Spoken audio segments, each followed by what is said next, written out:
Тэгээ тэр нь ухаар том машинаар дээгүүр нь хатсан миний хүү юу гэж хүрдээ. Ард төрс гэлүү дуурсан. Тэр би зогсаарсан бүгд ирсэн. Машинаараа ингээд дайраад гасан гол сайн мэдээгүй байсан. Тэр хүүгээд араас нэг угс игээд нөгөө артус жингээр ороод ирсэн.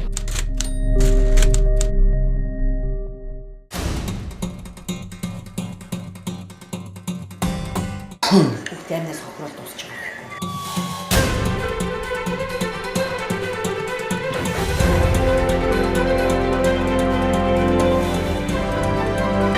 Нэвтрүүлэг ээлжид дугаараараа тантай уулзч байна.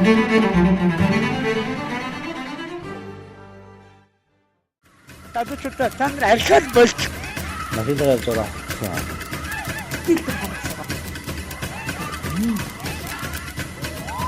Бидний араас битгий орныг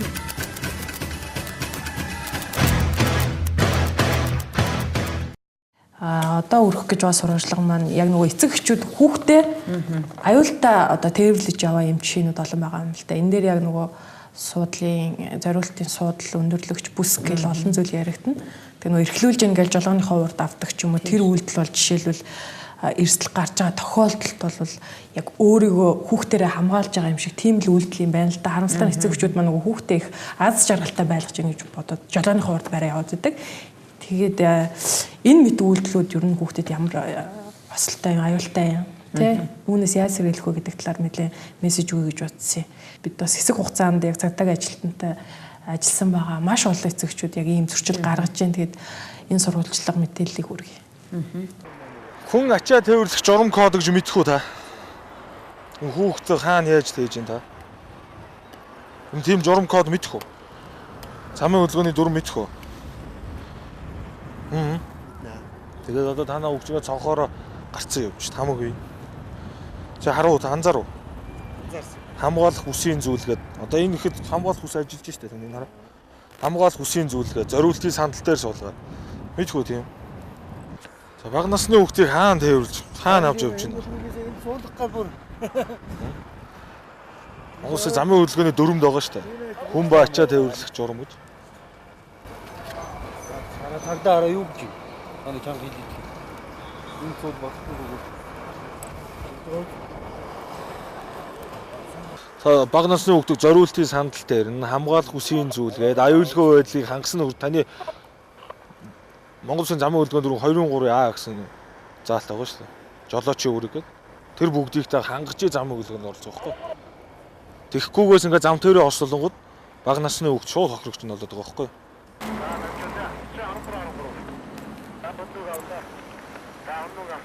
Хүн ба ачаа тээвэрлэх гэсэн дүрмийн заалмал мэдэх үү замын хөдөлгөөний дүрмийн Монгол Улсын замын хөдөлгөөний дүрмийн. Нөгөөдөө хам багцсан. Энэ сард суудлаа. Тэгсэн танаа хүүхэд яаж ин цонхоороо ийл гаргацсан, толгоогоо гаргацсан, цонхоо онгорхоо хамгаалах бүс зүгээгүй. Хамгаалах бүсийн зүйлгээд зориултын сандал дээр нь суулгаад.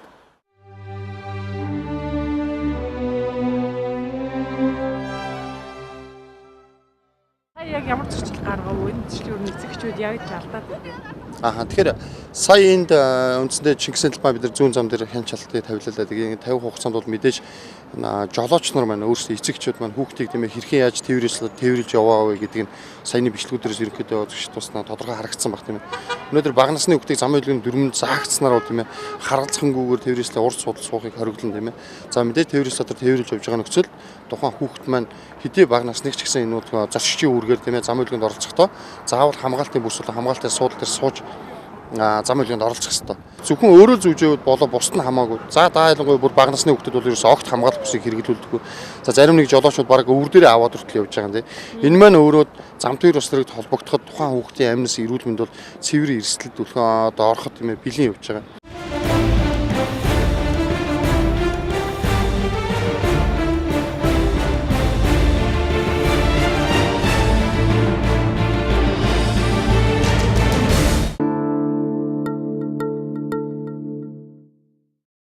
Өнгөрсөн оны статистик тоо баримтан дээрээс харах юм бол үндсэндээ 48 хүүхэд өнгөрсөн онд бол зам төр ус төрүүлсэн засварсан. За 158 хүүхдүүд бэлчгэмдсэн байгаа. Тэгэхээр эдгээр хүүхдүүдийн бараг 60-70% нь дандаа тээврээс дотор зорчиж явж байгаа тийм ээ зам тээвэр усрагт холбогдсон юм дөр зураг байгаа. Тэгэхэд тээврээс дотор эцэг эхчүүд өөрсдөө тийм ээ хүүхдийг нь хамгаалтын суудал тээвэрлэгээс болоод тухайн хүүхэд маань өөрөө аливаа нэг зам тээвэр усрагын эрсдлийг мэдэхгүй тооцоолоогүй байдаг. Үүнээсээ болоод амьд сэрүүлэн дээр бол маш их хохирж байгаа. За нөгөө талаас бас яг суудлын бүстэй суудлыг хэрэгэлдэг мөртлөө буруу хэрэглээд идэх эцэг эхчүүд байдаг юм байна. Тэгээд энэ бас зөв хэрэглэх зөвлөгөө мэдээллийг бас бэлтгэсэн үнийг бас үзүүлчтэй. За бид яг одоо төвшин жаргалтай хамтран ажиллаж байна. Тэгэхээр иргэдийн маань хувьд бас энэ маш их хэрэгцээтэй байгаа энэ суудал хүүхдийн зориултын суудал бүсийг хэр зөв хэрэгэлдэг, энэ талаар хэр мэдээлэлтэй байна гэдгийг бид бас шалгахыг хүсье. За тэгээд одоо энэ машиныг бүгдээрээ шалгаж үзье та. За амрыг. За тавьчих өрөнд ажиллах болно. За тээвэр эрсдлийн гэрчлэгээ. Та татвараа төлсөн үү? Төлсөн. За татварын гэрчлэгээ давхар өгөөрэй. Даатгал хийгдсэн биз дээ та? За бүхэн хийгдсэн байгаа юу те? За та татвар. Тийм байна. За болдоотрохоо. За та хамгаалах бүслээд бас хүүхдтэй аюулгүй сандал дээр суулгаад аваа явж байгаа нь үнэхээр сайшаалтай байна. Гэхдээ та хамгаалах бүсийг арай л буруу хийсэн байна. За би танд хамгаалах бүсийг хамгаалах бүс нь та харж ингэж бүсэлгээ. За тэгээ. Хамгаалах бүс нь болохоор одоо энэ нэг улаан гогцоо байгаа үз? Тийм ээ. Энэ улаан гогцооны цаагуур яг уу ингэж ороод тэгээд хүүхдтэйгээ нөгөө ингэж байх хэрэгтэй байхгүй юу? За. Тэгээд буудан болж игэл доороос нэг жоохон өндөрсөгч байвал хоолоор нь орохгүй жоохон ингэж чэжээр нь таардаг хэрэгтэй байхгүй юу? Тэгээд өндөрсөгч байвал та өндөрсөгчийг нийчээрэй. Хүүхдээ бүслэгээр чи манай хүүхдээс суугаарай гэж эвгүй байна. За тэгээд дөрмөө биелүүлж явж байгаа чинь үнэхээр сайн байна. за иргэд маань сүүлийн үед ер нь суудал зориултын хүүхдийн суудлыг хэр их хэрэгжилж байна, хэр зөв хэрэгжилж байна. За магадгүй ямар алдаа гаргаад. За ер нь бол иргэд маань бас зарим хүмүүс бол ер нь их сайн хэрэгэлдэг болоод байгаа шүү. Ер нь ерөөс хэрэгжилж байгаа. Тэгээд хамгаалах бүс суудал хэрэглэхдээ 12-оос 13-4 насны хүүхэд бол энэ суудал дээр арай томдоод байдаг. Тэгээд энийг томдоод байдаг учраас дээрээс нь давхар ийм өндөрсгөгч юм гэж юм байгаа. Энэ өндөрсгөгчийг болохоор юу яаж явах хэрэгтэй байхгүй юу? Энэ өндөрсгөгчийг болохоор одоо энэ суудлыг хүүхдийн суудлыг аваад тэгээд энэний хооронд энэ өндөрсгөгчөө ингэж тавиад тэгээд хамгаалах бүсээ бүсгчээр хүүхдийн чэжээр дараад нүүр мөр ингэ дарахгүйгээр чэжээр дараад яг энэ суудал нэг 12-аас 14 насны хүүхдэд яг тэгж таардаг байхгүй юу? Түрүүний жишээлбэл түрүүнийг болохоор бага насны хүүхэд нэг 5 настай тий 10-аас доош насны тийм бага насны хүүхдэд зориулагдсан суудал байхгүй юу тэр нь тий. Энэ жолооч маань бол яг хүүхдээ яасан ч гэсэн жоохон алдаад хүүхдээ зориултын сандал дээр тээвэрлэж явсан ч гэсэн хамгаалах бүсийг бүслүүлэхдээ жоохон алдаад утагдал та. Хоолон дээр нь таарсан байсан. Тэгээд энэ нөгөө тэр нэг сандалны нэг синж байсан ч тий. Тэр синжинд нь хийгээгүй зүгээр ингээд өөрөө бүсэлдэг шиг ингээд бүсэлсэн болох тэр нь жоохон алдаатай байлаа. Түүнээс бусдаар бол дөрмөө биелүүлж явж байгаа сайшааж шүү. Нийгэмд вирус адил далд хэлбэрээр үржин байгаа эдгээр асуудлуудыг бид нэвтрүүлэгтээ хөндөх болно. Үгийн хүчирхийлэл, Хүүхэд ба автосол, халамж ба хөгжлийн бэрхшээлтэй иргэдийн оролцоо, цус ойртолт, элэгний хот хавдар, аж хүнс, хотын соёл, нийтийн тээврийн бэлгийн халдлага, дэм буудал, байр, дөөвөр, хүүхэд хамгааллын асуудал. Бидний амьдралд ил болон далд хэлбэрээр нөлөөлсөөр байгаа энэ асуудлыг цэгцлэхэд иргэн таны оролцоо чухал. Үзэгч та бидэнтэй санал бодлоо хуваалцаарай. За нөгөө талаас бас хүүхэд эрсдэд байгаа энэ замын осолт өртөд байгаа шалтгааныг бас ажиглахад олон зүйл байгааг нэг нь бас нөгөө тоглоомын талбай гэдэг зүйлийг алдчихгүй яригадаад байгаа юм байна л дээ. Яг нөгөө жишээлбэл яг шинээр баригдаж байгаа барилга байгууламжийн гадаад талбайд 30% ногоон байгууламж машины зогсоол, хүүхдийн тоглоомын талбай эзлэх ёстой боловч яг энэ стандарт бол харамсалтай нь өнөөдөр ямар байдалтайгааг бид нар харж байгаа тийм. Тэгээд энэ хүүхдийн энэ тоглоомын талбайны асуудлыг маш сайн шийдсэн бас нэг дүүрэг байгаа. Бас үнэхээр бод байдал дээр олонх байшин барилгын гадаа ямар байгааг бас жишгэлсэн нэг бас байрны гадаанаас бид сурвалжлага хийсэн хүүхдүүд бас ямар бодолтой байгааг сонссон энэ бол хэсэг чухал тийм. Тэгэхээр яг харж байгаа бидний харж байгаа. Орцоор гарч ирээд 3 алхаад шууд зам байгаа. Машин зам. Тэгээ энэ зам бол яг үхээр туслах замтай шууд холбогдож байгаа. Тэгээ энэ төв зам руу гарах ганц юм туслах зам учраас энэгээр бол байнга машин хэрэгсэл зорчиж яадаг. Тэгээ бидний харж байгаагаар энэ хүүхдийн тоглоомын талбай бол маш жижиг юм талбайг эзэлж байгаа. Энийг тойроод машин маш их тавигдж байгаа. Энэ машины хөдөлгөөн дээрэс нь энэ уруу газраар хүүхэд буух тохиолдолд магадгүй унах тохиолдолд тоглоомныхаа араас гүйж байгаа тохиолдолд бол ийшээ шууд машин зам руу зорчиж байгаа тээврийн хэрэгсэл рүү орж өртөх ийм магадлал маш их өндөр байгаа.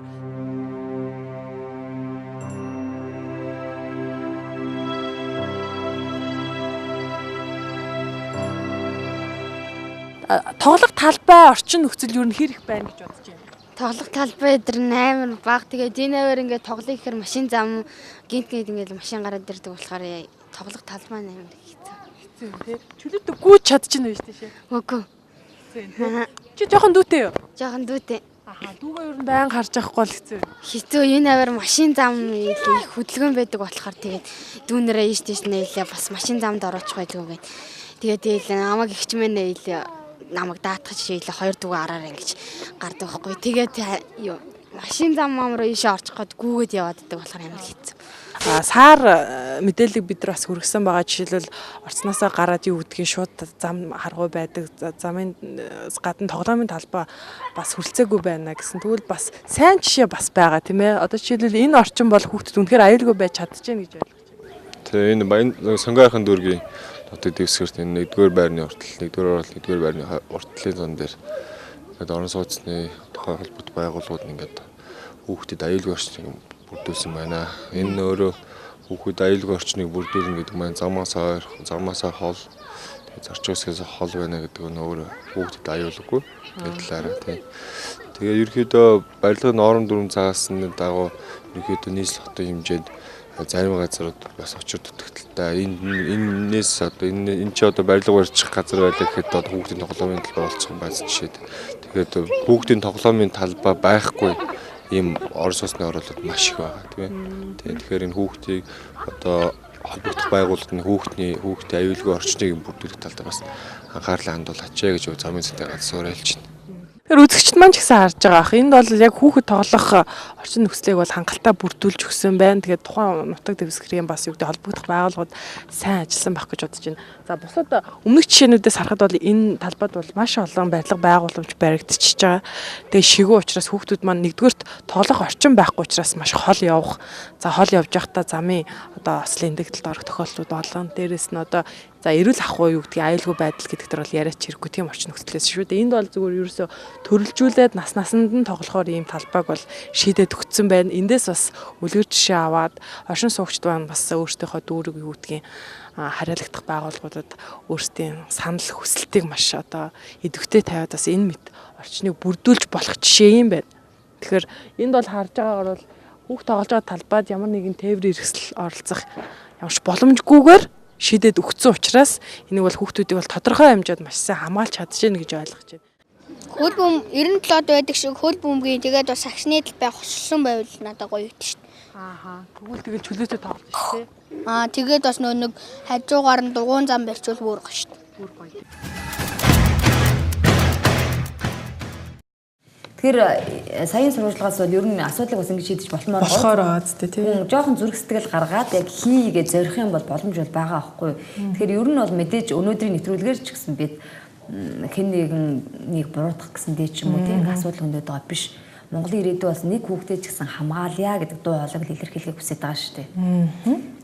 Ялангуяа гэр оролт бол өнөөдөр хүүхэд тэгэхээр сур харахгүй гэж хэлчмээр баг тийм нөхцөл байдалтай байгаа байхгүй. Яагаад гэвэл тэнд ерөөс явган хүний зам алга гарц залга. Тэгээ бид нар нөгөө Улаанбаатарынхаа төв хідэн барилгуудыг будаал гэдэг те замуудаа хидчнээ тэр бумаар нь янзлаад байдаг. Үндэ энэ хүн амын дийлэнх ялангуяа маш олон бага насны хүүхдүүд хөгчүүд байдаг. Энэ гэр ороолынхоо зам явган хүний гарцын замаа янзлахгүй л өнөөдөр бид нар 1000 хууль яриад бас хэцүү л санагдсан. Тэгэхээр би бас нэг зүйл нэмэлтмээр яагаад гэвэл зөвхөн гэр ороолох биш байхгүй юу? Байрны эргэн тойронд ч гэсэн ямар байгааг зүгээр л бид өдөр бүр л харж шээ. Тэгээ эцэг эхүүд маань хүүхдээ нөгөө л нэг 70 80 оны үед биднийг гаргаж тоглоулдаг байсан шиг сэтгэхгүйгээр гаргачихад байгаа байхгүй юу. Гэтэл яг хүүхдийн тоглоом маань стандартын биш. Нэгдүгээр аюултай. Нөгөө талаар зам яг хажууд нь. Тэгээд жолооч нар маань хажууд нь хүүхэд тоглож байна, хэн нэгэн зам гарч байгаа гэдгийг ихэнх жолооч анзаарахгүй. Маш хурдтай. Яг нөхцөл байдал ер нь бол хаа газар адилхан байгаа байхгүй юу. Анхаарлаа султгамааргүй юм байна л да. Тэгэд бас нэгэн хоёр одоо буруутай үйлдэл хийсэн хоёр жолооч гэлчихэд болох байх те. Хоёр жолоочоос бид яриа авсан байгаа яалтч нэг хоёр бага насны хүүхдийг дайрцсан байлээ. Тэгээ нэг нь бол 8 насаа алдсан. За нэг жолооч нь бол яг бүр цугцсан хэрхэн газар дээрээс нь. Тэгээ ингээ харж байхад энэ хоёр бол тохиолдол хоёулаа гэр хорооллын орчинд яг нөгөө хүүхэд тоглож байгаад 8 насаа алдсан. Нэг талаар харахад их харамсалтай тий. Тэгээ жолооч нар маань энийг бас сэрэмж болгоод аваасаа мэдээж.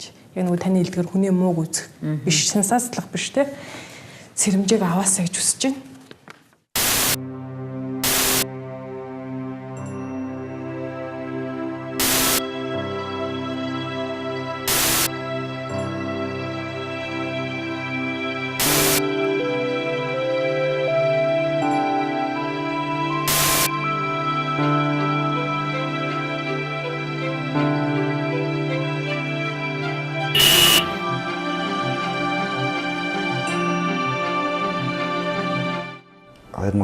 оны 5 сарын 12-ны өдөр Дарихийн тодор удамжинд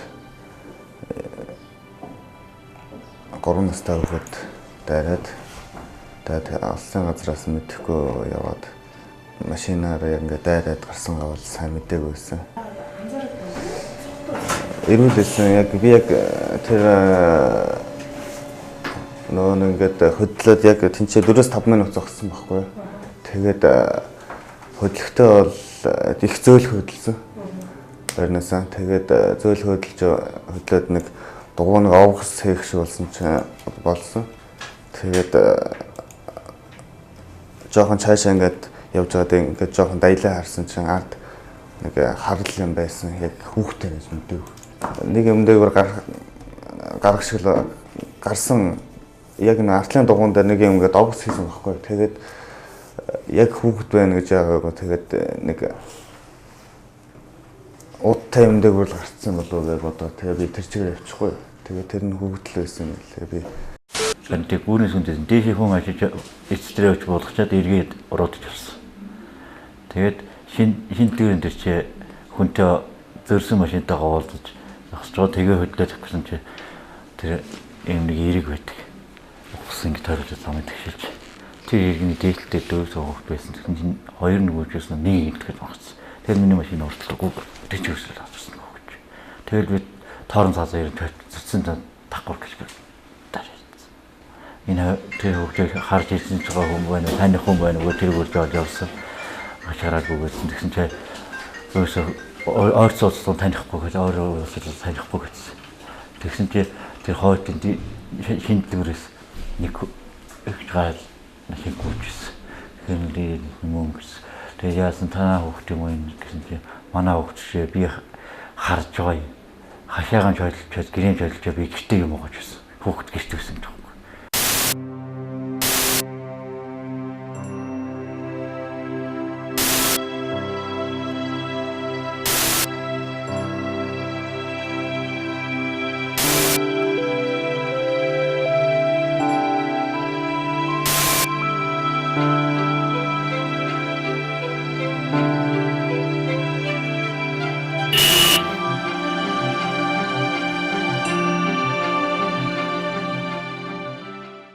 Ер нь зам тээвэр осол гэдэг нь анхаарал болгоомжгүй байдлаас нэгдүгээр үүдэлдэг. Ялангуяа хүүхэд зам тээвэр осолд өртөх бол нэлээдгүй гарч байгаа. Ер нь осолд өртөж байгаа хүүхдүүдийн насны хувьд аваад үзэх юм бол 0-оос 6 насны, мөн 7-оос 15 насны, 15-аас 18 насны гэсэн ангилаар бид нар авч үздэг. Тэр дундаа бага насны хүүхэд буюу 0-оос 8 насны хүүхэд зам тээвэр осолд өртөх бол нэлээдгүй хажигдагдаж байна. Энэ юутай холбоотой вэ гэхээр нэгдүгээр эцэгхийн хараа хяналт сул байдаг. Хоёрдугаарт гэр хорооллын захууд дээр хүүхдүүд удаа хашаанасаа гараад гудам замд тоглох тоглоом мэтэл байдгүй. Энэ дээр эцэгчүүд маань жоохон хараа хяналтаа сайжруулад хүүхд маань өнөөдөр хаана тоглож байгаа билээ хинтээ явж байгаа л гэдэг дээр бас ер нь бодох цаг болсон. Ялангуяа энэ гэр хорооллын замууд буюу захуудад байдаг ялангуяа эцэгчүүд маань одоо 2 3 алхаад дэлгүүр ороод өөрсдөө юм авчих тохиолдолд хүртэл бага насны хүүхдийг за миний хүү яваад дэлгүүрээс юм аваад дээр за яваад усаа аваад дээр гээд ингээд явуулцдаг. Хүүхд гэдэг маань өөрөө хүүхэд байдаг жин томоогүй хаанаас ч гарч ирж магадгүй. Хоёрдугаар бага насны хүүхд маань тухайн ирж яваад тээвэр эрсдээ хурдыг тооцоолох чадвар нүдний хараа баримжаа сул байдаг. Энэ байдлаасаа болж осол өртөх амь нас эрүүл мэндээр хохирох тохиолдол нийлээдгүй ажиглагддаг. Нийгэмд вирус адилтал хэлбэрээр үржин байгаа эдгээр асуудлуудыг бид нэвтрүүлэгтээ хөндөх болно. Үгийн хүчирхийлэл, хүүхэд ба автосол, халамж ба хөгжлийн бэрхшээлтэй иргэдийн оролцоо, цус ортол, элэгний хот хавдар, аж хүнс, хотын соёл, нийтийн тээврийн бэлгийн халдлага, дэм буудал, байр, дөөвөр, хүүхэд хамгааллын асуудал. Бидний амьдралд ил болон далд хэлбэрээр нөлөөлсөөр байгаа энэ асуудлыг цэгцлэхэд иргэн таны оролцоо чухал. Үзэгч та бидэнтэй санал бодлоо хуваалцаарай. Тэгэхээр яалтчгүй энэ дэр хүн чанарын асуудал гарч байгаа байхгүй юу? Тэгээд яг замын цагдаагийн газрын хилдэм билээ багш нар ч гэсэн хэлдэг, бид нар ч гэсэн хэлдэг шүү дээ. Жолооч нар хариуцлагатай, ухамсартай байхаас гадна дүрм журмаа барихаас гадна жоохон хүн чанартай байгаа чинь тийм ээ. Хүний мэс гэдэг зүйл энэ дээр бас харагдаж байгаа байхгүй юу?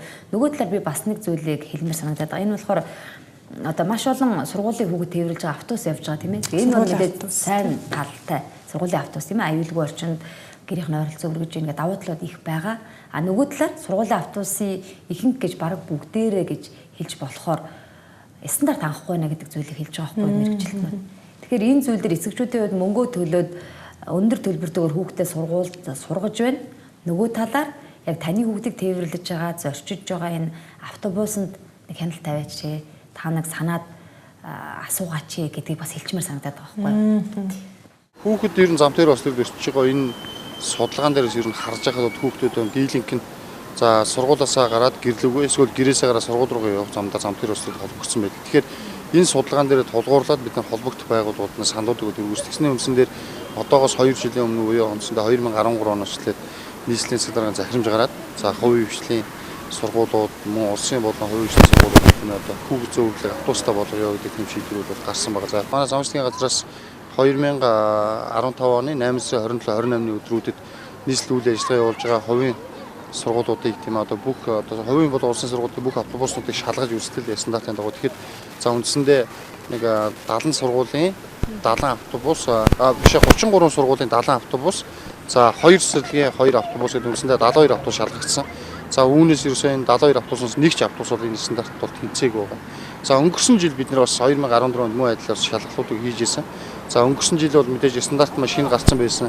За албан байгууллага аж ахуйн хөгжил мэдгүй байгаа бах гэдэг үндсэн дээрээс нь бидний стандартуудыг бол тухайн сургуулиуд руу хөргүүлээд за зөрчил төдлийг арилгуулах талаар мэдээж шаардлагуудыг хөргүүлжсэн боловч өдийг хүртэл бол ямар нэг ажил зохиогоогүй байна гэдэг нь энэ шалгалтаар бас илэрсэн байгаа. Тэгэхээр бас бид нар бас нийслэлийн боловсролын газар бас үнэхээр энэ хойж ирүүд болсон хүүхд багчуудаа бид нар энэ бүрэн бүс автобусаар тий өнөөдөр нийтийн тээврийн үйлчилгээнээс шахагдаад гарсан насжилтаараа тэнцэхгүй гэдэг шахагдаад гарсан энэ автобусаар хүүхдүүдийг тээвэрлэх гэдэг байж боломгүй асуудал. Тэгэхээр энэхүү автобуснуудыг бас энэ хувийн хвшлийн сургуулиуд маань хүүхдүүдээс өндөр төлбөртэй сургуулиудын төлбөрийг аваад сургаж болж байгаа юм чи ягаад хүүхдүүдийн аюулгүй байдлын төлөө бас нэг энэ бас автобус тийг аваад бас үйлчилгээнд явуулж болдгүй юм бэ гэсэн тийм шаардлагуудыг бас өргөжл байж байгаа. Тэгэхээр өнөөдрийн мэдээж бидний хөндөж байгаа сэдэв бол хүүхэд ба автосол гэх тийм ээ. Тэгээд ярихаас өөр замгүй. Магадгүй нөгөө хүүхдийн ирэх ярихаар уяач хүүхдийн тухай ярьдэн штэ гэж замын цагдаагийн гомдолтын бэлээ нь бас аргагүй л дээ тийм ээ. Тэгээ нөгөө талаараа ганц замын цагдаагийн газар за сургуулийн багш нар эцэг эхчүүд яг энэ асуудлыг бас хариуцаад өөрөө явна гэхээр бас хэцүү байгаа байхгүй юу. Бодлогын хувьд ч тэр хүүхдийн эрхийн талаар тэр хүүхд хамгааллын талаар дуугарч байгаа байгууллага болгонд нэг цул болж ажилламаар санагдаад байна. Тэгээд бид нар бас хэд хэдэн байгууллага руу очисон л доо. Ер нь бол боловсролын яам, хүүхдийн төлөө газар, галнийслийн гэр бүл хөгжлийн төв гэл нэлээд газар очисон. Яг үнэндээ хүүхдтэй холбоотой автобусал гэж ярихаар бид нар сайн мэдэхгүй ч замын цагдаа гэж хэлээ. Нийслэлийн хүүхэд гэр бүл хөгжлийн газар гэхээр илүү би нөгөө энэ нөлөөлөлт юм хийх юм гэж бодоод байгаа байхгүй. Яг тэгэхээр хууль гараад хүмүүс болохоор ямар ч одоо харилцаа хамааралгүй эцэгүүд нь ч гэсэн ингээл багшид даатгаал, багш нь болохоор эцэгүүд нь даатгаал голд нь нөгөө хүүхэд тохироод байгаа. Гэтэл яг энэ дээр тэртээ үнийслийн гэр бүлийн газар гэдэг гэр бүлийн гэсэн бүхэл юуг аваад ажиллаж байгаа юм чинь энэ тал дээр бас анхаарал тавьж байгаа юм болоо илүү сургуулиуд дээр ойр ажиллах талаар илүү эцэг эхүүдтэй хамаатай талаар хэлж байгаа юм болоо гэж бодоод байгаа байхгүй. Тэгээд цагдаагийн газрынхан болохоор нөө замын цагдаагийн бас танахаас асуугаарэ. Ягаад тэгэхээр энэ бол угаасаа яг гэр бүлүүдтэй ч холбоотой, хүүхд хамгаалталтай ч холбоотой, яамтай ч холбоотой цогцоороо ижиж үр дүнд хүрэх учраас та нар лавлаараа гэдэг эдрийг яагаад байгаа байхгүй. Тийм. Хүүхдийн эрхийн хамгаалалт талаар хөгжлийн хэлцтэй манайх ерөөс зам дээр бас нислээ болохгүй шүү.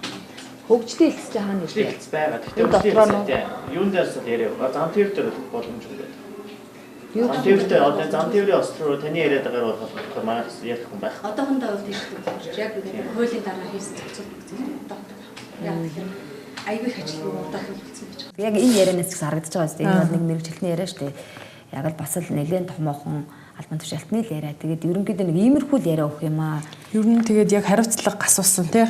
Цааш тэгээд ямар төлөвлөгөөтэй байна. Тэгэл яг ажлыг асуусан ийм тохиолдолд бол ерөнхий хөвчлээ бие биенрүүгөө одоо түлхдэг. Тэгэл хүн суртал гаргадаг. Эргээгээд баг бидрийг догдох үйж байгаа юм шиг ийм үйлдэлүүд бол ялангуяа энэ бодлогын түвшинд яриадах энэ холбогдох байгууллагууд бол их байдаг штэ. Төрийн байгууллагууд ялангуяа хэлмээр байна тий. Тэгээ үнэхээр ардын хүүхдүүдийг нэгэн ч ихсэн амь насыг аварчихсан гэдэг сэтгэлдээ ажилдаг бол бас хэлж ярихаар л байгаа тий. Үнэхээр хийсэн ажил байдгүй юм уу эсвэл хийж байгаа ажлаа мэддэг юм уу бас нэг ийм хүүхдүүд байдаг. Одоо замын цагтаа жишээлбэл зөвхөн энийг хийх хэрэгтэй юм уу? Ер нь бол би бас нэмж хэлмээр юм л та. Эцэгчүүд та би хүүхдтэй хариуцлагатай хандаад эрх үүргээ ухамсарлахгүй бол ер нь бол гадуур аюултай байна тийм ээ. Тэгээд засаг залруулах бодлогын түвшинд хийх маш олон ажил байна. Үүнийг хүлээгээд суух юм бол мэдээж миний хүүхдэл эрсдэх гэдэг шүү дээ. Тийм учраас энэ бодлого хэрэгжил бас нэг ажил хэрэг болтол бид л өөрсдөө хүүхдтэй санаа тавьяа л гэдгийг нэвтрүүлгээр бүр зориуд хэлмээр санагдаж байна. Энэ бол боломжтой. Тийм. Одоо боломжгүй байсан ч боломж гаргахаас л өөр замгүй. Ягаад тэгэхээр миний хүүхдийн төлөө би л хариуцлага үлээж би л хүүхдийнхээ төлөө яг үнэндээ явахгүй юм бол хий явах юм бэ тийм ээ. Тэгэл энд хин нэгэн хүн торгуул яриад зогсож байна. Хин нэг хүн торгуул аваад өнгөрч байна тийм. Эсвэл нэг ийм л байгаа юм чинь. Яг үнэндээ эцэгчүүд бид нар эцэг бас хүүхдийнхээ аюулгүй байдлын төлөө санаа тавьяа л гэдгийг бас хэлье. Хоёрдугаар бас нөгөө замын осолчд юм уу ингээ ярихаар нөгөө их өлөг басан сэдв юм шиг үзэгчтэй бити хүлээж аваасай. Сэрэмж анхаарлаа нэмээсэ өөрийнхөө хүүхдийг мөн адуу зам гарцаар гарах гэж байгаа хажууд чинь нэг хүний хүүхд явж байгаа бол бас өтөөд гарах жишээний хунсартай байгаа ч гэдгийг л вирус нэвтрүүлэг өнөөдөр хэлэх гээд байгаа юм л да тий. За